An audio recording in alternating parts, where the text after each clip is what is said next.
Mukhang maganda to ah. Application yan sa Canada. Kinukulit ako ng pinsan ko eh. May trabaho naghihintay sa akin doon. Caregiver para sa paralitiko. Uy, swerte mo. Badong, ano ba yung caregiver? Ano yun? Tagapunas yun ng... Bakit pa na ibig sabihin nun? Ganda lang pakinggan. Kayo, tingin nyo. Tingin namin. Ang tanong kung kaya mo. O nga, malaki ka na.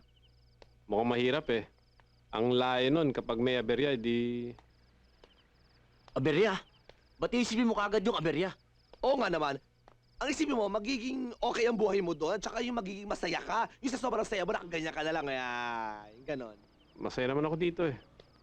Paano mo naman nalaman na hindi ka magiging masaya ron? Pakiramdam ko lang.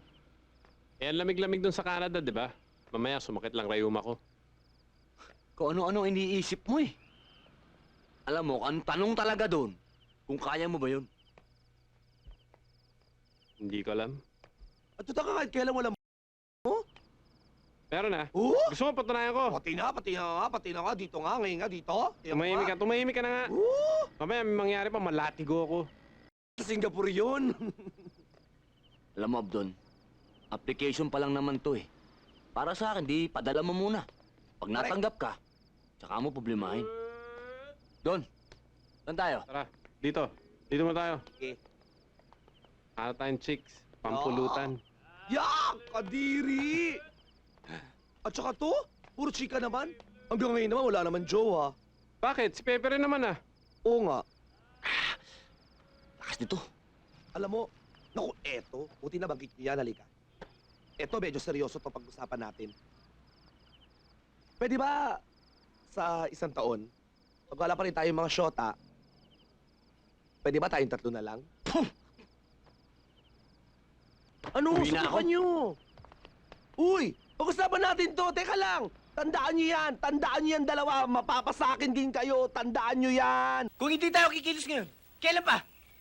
Hihintayin pa ba natin maubos tayo lahat? Ngayon mo pa sasabihin sa akin yan? Kung nakinig lahat kayo sa akin, hindi mangyayari to.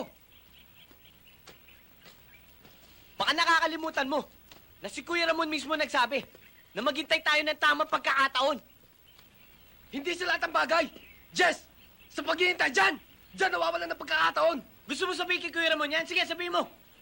Para bang siya pa sinisisi mo sa mga nangyayari ah.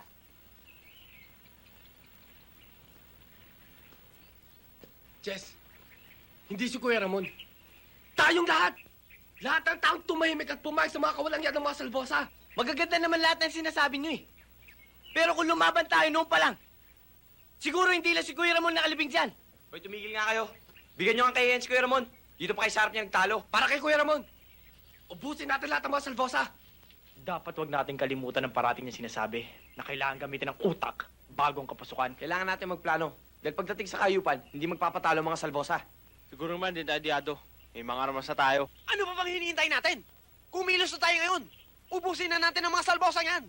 Utakan natin sila. Planuhin nating maigi kung paano natin gagamitin ang mga armas na yan. Teka, inulit mo lang mga sinabi namin eh. Eh, sinabi na yung lahat eh. Ano pang sasabihin ko?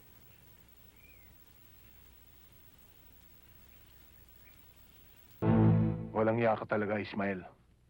Bakit ako manganganib sa sarili kong bahay? Dito ako takot sa maaari mong gawin. Dahil ako masama. Si Kuya ang mabuti. Siguro lalo kayo hindi maniniwala pag sinabi ko sa inyo, nilalaso kayo ng pinakapaborito niyong anak. Ako? Nilalaso ni Bongbong? Anong kalokohan niyang binibintang mo sa kapatid mo? Hindi ba kayo nagtataka? Lagi sumasakit yung tiyan nyo? Lagi kayo nahihilo? Sino ba nag-aabot sa inyo ng mga paborito niyong inumin? Yung alak nyo, yung tubig nyo, yung kape nyo? Di ba yung paborito niyong anak? Alam ko naman yung pagka-idolo nyo, parang santo eh. Aling Bilin.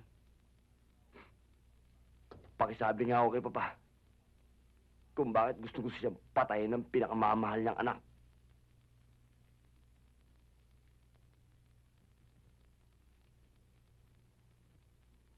Kung natatandaan nyo, Don Ramon, nasa Amerika kayo nang ipanganak ni Doña Chedeng ang inyong panganay. Bawat sulok ng kabayang ito, itaas at ibaba. tataniman mo ng tao para magbantay. Hindi na dapat mangyari pang nangyari kanina. Naintindihan mo? Oo, Bongbong. At kayo? Kayong mga walang silbi, lalong-lalo ka na, Aling Stella. Dito ka na nagkatahid sa bahay na ito. Ni hindi mo alam na nawala si Papa. May nakakita ba sa inyo maliban kay Nana Sela? Si Hernan, yung gwardiya. Dito kayo unang hahanapin nun. Nasabi ko sa kanyang tungkol sa atin. Ismael, sa tsuberto ko. Siguradong hindi malalaman ni Bongbong na doon natin itatago si Don Ramon.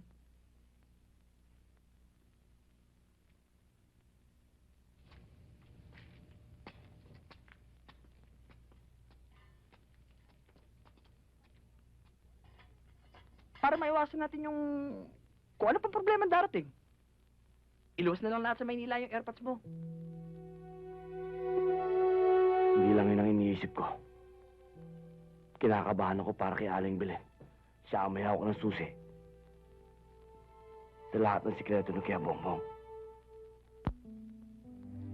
Ang kinakatakot ko, baka malaman ni Kuya Bongbong yan. Sigurado ako lalagutin niya sa Aling Belen. Ang mahirap niyan, baka madamay pati si Carlota. Dapat di malaman ni Kuya Bongbong yan. Hindi dapat. Paula. Kayo na ka pa dyan? Kararating ko lang. Mabuti nga natagpuan kita dito eh. Ha? Kasi, ilang gabi ka nang hindi pumapasyal sa club eh. Bakit? Busy ka ba? Hindi. Meron lang akong inaayos na konting problema. Pero mamaya, pupunta kami doon. Talaga ha? Hihintayin ko kayo ha? Baka naman paaasahin mo lang ako, hindi ka naman darating talaga ha?